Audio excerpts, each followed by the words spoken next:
మేము ఈ సమ్మె చేయడానికి ముఖ్య కారణం ఏమంటే వారంలో 5 రోజులు మాత్రం పని దినాలు కావాలి అని మేము ఈ డిమాండ్ 10 సంవత్సరాల నుంచి చేయడం జరుగుతుంది. 2015 నుంచి కూడా మేము ఈ డిమాండ్ ఉంది మాకు. అప్పుడేమంటే 2వ శనివారం 4వ శనివారం సెలవు ప్రకటించారు తప్పించి మిగతా శనివారాలు ఫుల్ డే మొత్తం వర్కింగ్ డేగా ప్రకటించారు. అయితే ఇప్పుడు ఇంత డిజిటలైజేషన్ జరిగిన తర్వాత ఒక పక్క కేంద్ర ప్రభుత్వం చెప్తుంది 97% 95% ట్రాన్సాక్షన్స్ అన్ని కూడా డిజిటల్గా జరుగుతున్నాయి అని చెప్పిన తర్వాత కూడా మేము ఇంత డిమాండ్ 2023లో మా యూనియన్లోనే అన్ని కూడా మా ఐబీఐ వాళ్ళు ఒప్పుకున్నారండి 5 డే బ్యాంక్కి.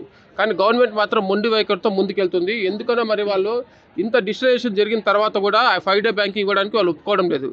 ఇప్పుడు ఒక మెషిన్ కూడా స్థాయికి మించి ఒక మెషిన్ అది పరిమితి మించి అది పనిచేసినప్పుడు అది కూడా ఆగిపోద్దండి. కానీ మన మనుషులు మనకు మినిమం పరిమితికి మించి మనం పని చేయించి అంటే ఎంత ప్రెజర్ అయిపోతుందంటే ఇది ప్రజలకు సరైన సేవ చేయడానికి కూడా ఇబ్బంది అయిపోతుంది అనమాట. వాళ్ళకి సరైన సేవలు అందించడం కూడా ఇబ్బంది అయిపోతుంది.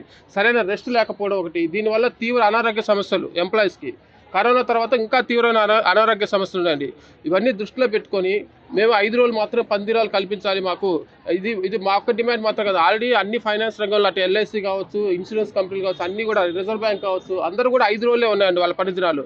మాకు కూడా అలాగే 5 రోజులు మాత్రం పని దినాలు కల్పించండి అని చెప్పామండి. దానికి మేము ఇంకొక అవకాశం ఏమి ఇచ్చామంటే మిగతా ఒక రోజు ఎక్స్ట్రా సెలవు అడుగుతున్నాం కాబట్టి ఆ ఎక్స్ట్రాకి సంబంధించిన వర్కింగ్ అవర్స్ మొత్తం కూడా మేము పెంచుకొని మేము రోజుకి ఒక అర్ధగంట ఎక్కువ పని చేస్తాము. రోజున్న వర్కింగ్ అవర్స్ కంటే కూడా ఒక అర్ధగంట ఎక్కువ పని చేస్తామని చెప్పాము. నేడు దేశవ్యాప్తంగా జనవరి 27వ తారీఖు సమ్మె జరుగుతుందండి. మా యొక్క డిమాండ్స్ కానీ మా యొక్క కోరికలు కానీ గవర్నమెంట్ అనేది పట్టించుకోవడం లేదు.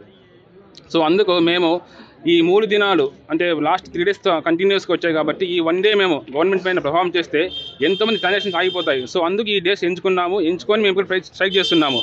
నేటి కాలంలో బ్యాంకింగ్ అనేది ఒక వ్యవస్థ అయిపోయింది. ప్రతి ఒక్కరికి బ్యాంకింగ్ అవసరమే. ఆధార్ కార్డు అయితేనేమి ఎటువంటి ట్రాన్సాక్షన్ జరగాలన్నా ఇప్పుడు ఫోన్పేలు వచ్చాయి, గూగుల్ పేలు వచ్చాయి. సో అన్నిటివి బ్యాంకుల మీదనే పడుతుంది.